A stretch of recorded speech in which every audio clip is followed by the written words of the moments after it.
Blast me to Calmer's skull! It's time for the Mad Merlins Warhammer 40,000 Imperium Journey, Issue 76, Part 1, Lore, Build and Paint Guide. Hello everyone, and welcome back to the Mad Merlins Warhammer 40,000 Imperium Journey. So this is the series where I am working my way through the Imperium magazine and bringing you the overall end content. Speaking of content, if you are enjoying it, why not give this video a little like? And also, why not subscribe to the channel so you can keep up to date with all my mad content. And of course, don't forget, there's plenty of links in the description down below for you to enjoy. Moving on then, we're looking at issue 76 this time around, and it is the second to last Ultramarine kit. Well, with the expansion, third to last Ultramarine kit. This is the Invader ATV. So nice new fast attack unit. It's pretty much an upgraded attack bike, so it will look quite nice against our Outriders. And we have our issue here, so the Space Marine ATV, new read articles, and a datasheet and tutorial and paint guide for the Invader ATV. Right, let's take a closer look at that ATV frame as it's pretty jam-packed, and then we'll have a look through our magazine. Here we have our Invader ATV frame, and as you can see, it's pretty cool. It's spread out much like the bikes are, over a larger frame and a smaller frame. And if we bring in close up, we can see a lot of the details. So we got the pilot's seat here with some controls, the platform for the gunner, the sides of our vehicle, as well as the components to help build up the wheel suspensions. We got our two weapons, so the multi-melter here and the Gatling cannon there, plus the twin bolt rifles which go on the front of the bike. Yeah, really cool, nicely detailed kit, as you can see. Yeah, looking forward to building one. This is yet again another of the newer Space Marine kits that's never been on my radar before, but nice to have it with Imperium. It is a push-fit kit for those of you interested in push-fit kits. Lots of holes and posts here, so yeah, you can easily just clip it off and push it all together if you so choose. But you are, of course, free to use glue if you so choose.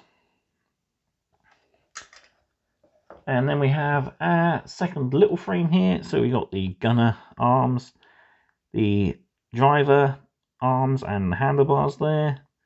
We got our gunner's torso and a torso for our driver. So the gunner has a backpack here. We got the 4 wheels, which are single pieces, which is pretty nice. It's usually you have to glue 2 halves of a wheel together. So that's quite nice for a change. And yeah, pretty good, pretty basic. Like I said, it's push fit if you wanted to push fit. I will be gluing it all together. I will talk a little bit about sub-assemblies when we come to the build guide. Yeah, fun little kit. Can't wait to build this guy. Alright then, here we have issue 76. And let's not waste any more time and dive straight in. Full contents for the issue. So we have the Invader ATV battle record. We learn about the Demons of Zinch. We have a couple of Space Marine heroes, Lieutenant Neos and Lampros Hecaton of the Silver Templars. And we got a short story called Sanctus Hall. Building and paint guides for the Invader ATV, datasheet for the ATV, and the Deep Strike mission.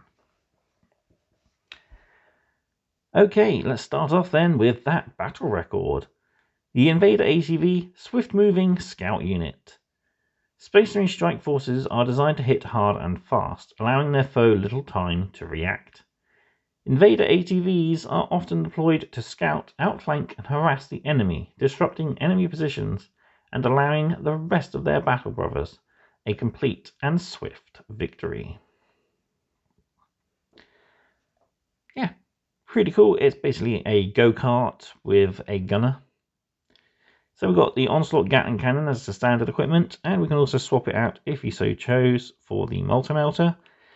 Like I said, I will suggest about some building options when we get to the building guide. So yeah, it's all-terrain, it's got nice suspension. It's actually built a little better than the attack bike. It looks more like a quad bike, I think, which is a pretty cool way of showing it. So yeah, the gunner has twin auto bolt rifles at the front there, so he can at least pew-pew some enemies in front, whereas the Onslaught Gatling Cannon has a more 360 pose if it so chose. It has the extended Vox array, as it's a scouting unit more than anything, so it needs to be kept in contact with the rest of the command.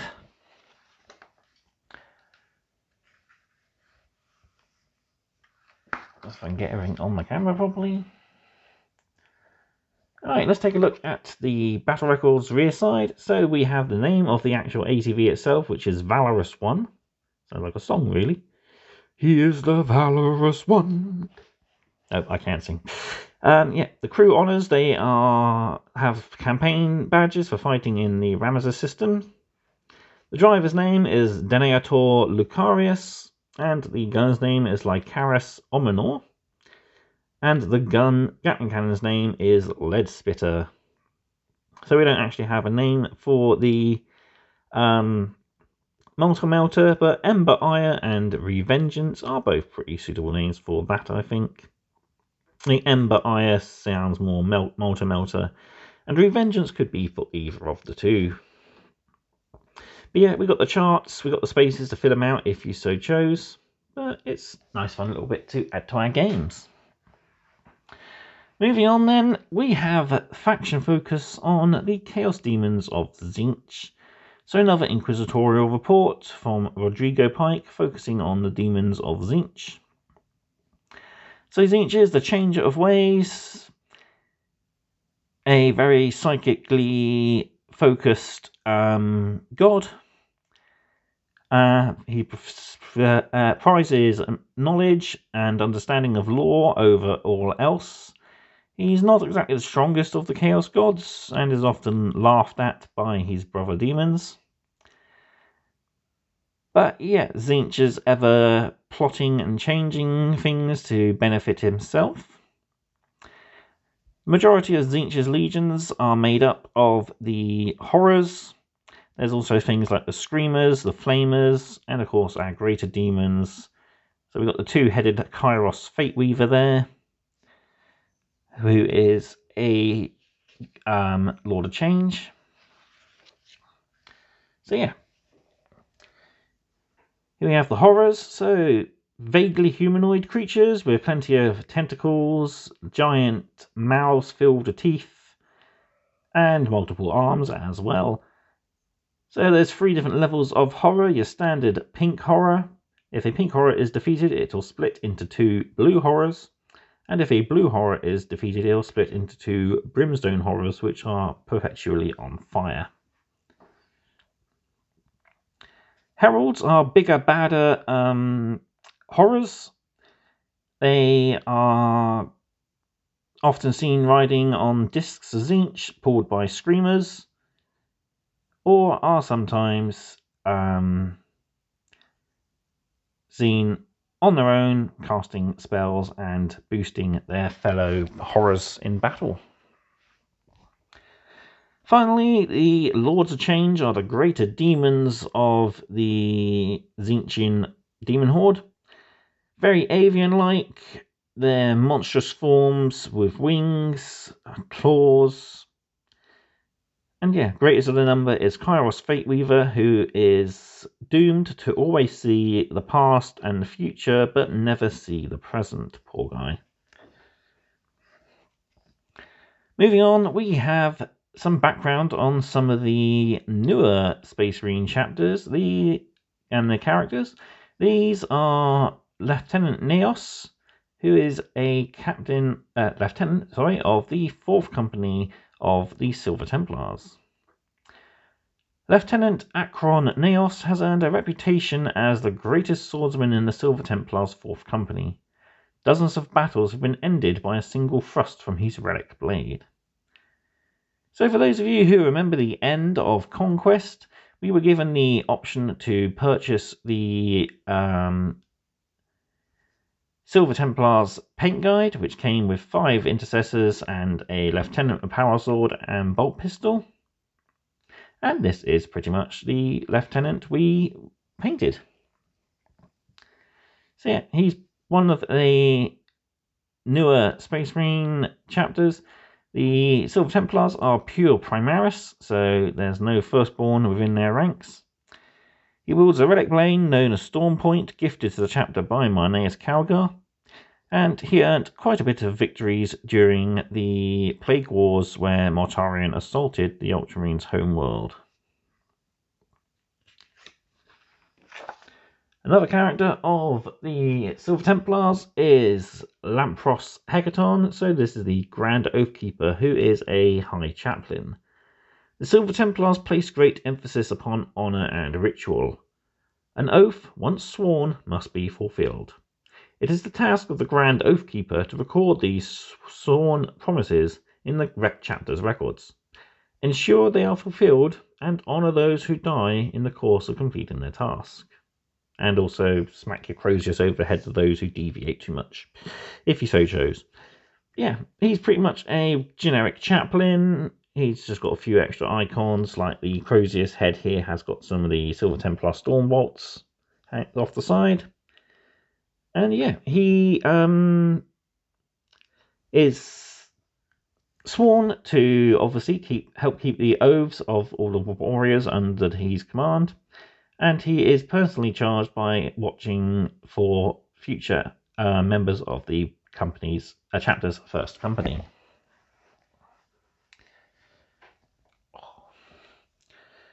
And a little bit here about the sword oath. So this is sworn by all prospective members of the Silver Templars' 1st Company. First, a task is set by the captain of the 1st Company. This task can take many forms, be it slaying a specific number of foes, retrieving an item of great significance, or leading a kill team into enemy territory to assassinate an enemy commander. The oath sworn are expected to complete their task or die. But if they do complete it, they are then inducted into the 1st Company. If not, too bad, try again next time. Moving on, we have the Sanctus Wall. So this continues from last issue where we've looked at Daravar. So having relieved Daravar, Hark and Worldcleaner's forces focused their attention upon the Sanctus Wall, a line of fortified Imperial systems situated along the Nakman Gauntlet. The Black Legion sought to overwhelm and destroy these systems one by one. So yeah, this details Hark and Worldclaimers pursuit further and further into the Nakman Gauntlet, taking world after world, living up to his name. So yeah, Imperium Sanctus this way, Imperium Nihilus that way. So the Great Rift tearing across, and this is our only free way in and out of the 2 sides of it. So we got defense points here. We got Imperial systems marked out here, and the warp routes that they took. So Leonid system, Sanguis system, Jagal system, and the Corix system.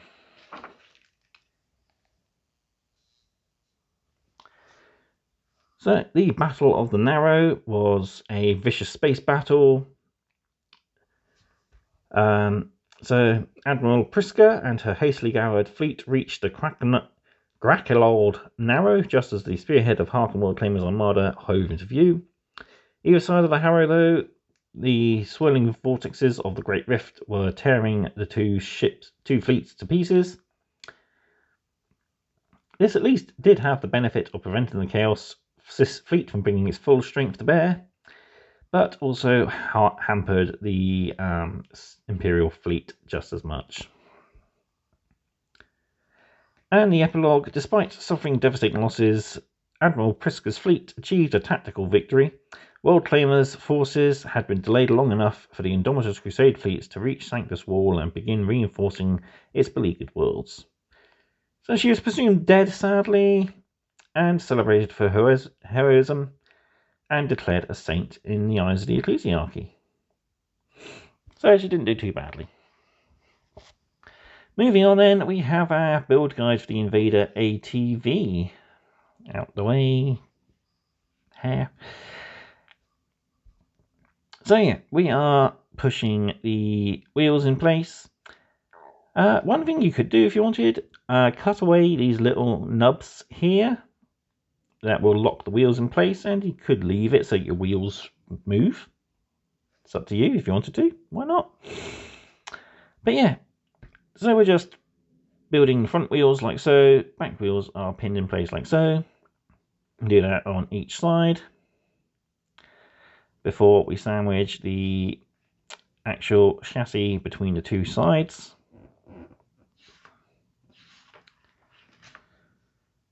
Then we build attaching the rear plate with the gunning mount and the front guns and steering column there. So this is our first bit. We could do a sub-assembly, is glue this guy together and leave him unglued so we can paint all the detail around him. So yeah, just leave it so that you can easily push him in and out of place.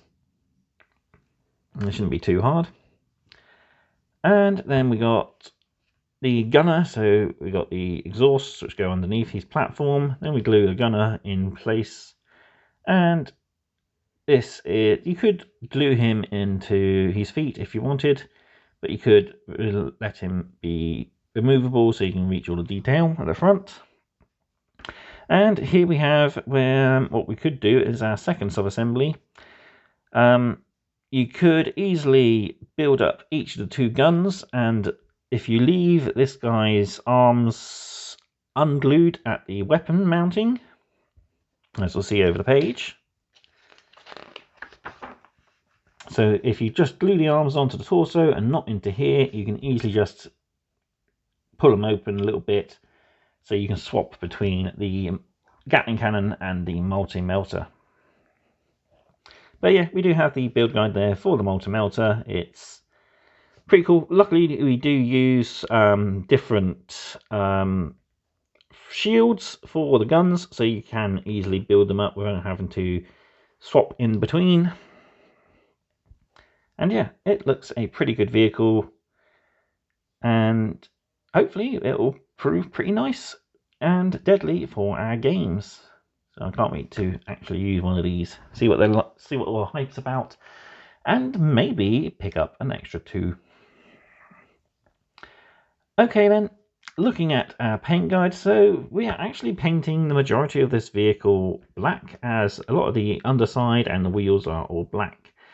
Then we're picking out the armor plates and our Space Marines with blue, leaving black in the recesses as best we can. Retributor armor for the gold and the trim on our driver and gunner, as well as the Aquila on the front here. Runelord brass on the exhaust, and Mournfang brown for the pouches. Mephiston red for eyes, cables, and gun lenses. Then we're giving the entire model a full coat of non-oil, and keeping obviously the non-oil away from the gold, as that is going to be painted with Reikland Flesh Shade. And the brass underneath is also painted with Reikland Flesh Shade, as well as Cryptic Armor Shade Gloss, giving a nice engine burn effect. After the washes have dried, we are relayering up the armor panels, leaving the shade in the recesses as best we can, before edge highlighting it with Calgar Blue, highlighting the black details with Mechanicus Standard Grey, and a final highlight of Dawnstone. Highlighting our straps and cases with Baylor Brown. Silver and gold details are highlighted with Stormhost Silver. Wild Rider Red to highlight the eyes and edges of the lenses.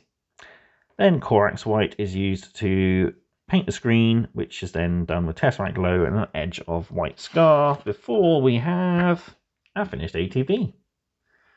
And yeah, that does look pretty cool. I think I might be copying the paint guide for this, except for obviously changing the gold shoulder pads for red for my third company.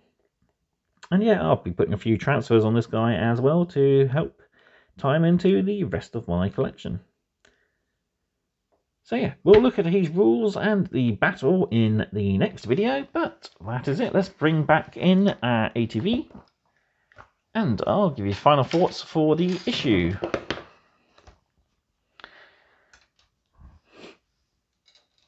So here we have the issue 74, 76 even. I'm 2 issues behind already again. Here we have issue 76 of Imperium all done. And yeah, pretty good issue, really great kit. Like I said at the beginning, it's not been one that's been on my radar, but having one through this collection has given me the chance to try it out and see what it's like, and who knows, it may lead to me getting more. So for an easy build kit, it's pretty good. So the magazine itself, we did get some good articles. We continued on from some of the stuff from last magazine issue as well, which is pretty cool. And yeah, this is, we just have 2 Space Marine kits left. After this, we have, of course, Rabute Gilliman, the Primarch. And we have, of course, the Redemptor Dreadnought, which isn't coming until issues 96, 6, 7, and 8. Okay then, well, I'll leave the video there. So all what's left is to thank you all for watching. If you think I deserve it, please give the video a like, and why not also subscribe to the channel if you haven't already. In any case, I will see you next time on the Imperium Journey. Thank you, and goodbye.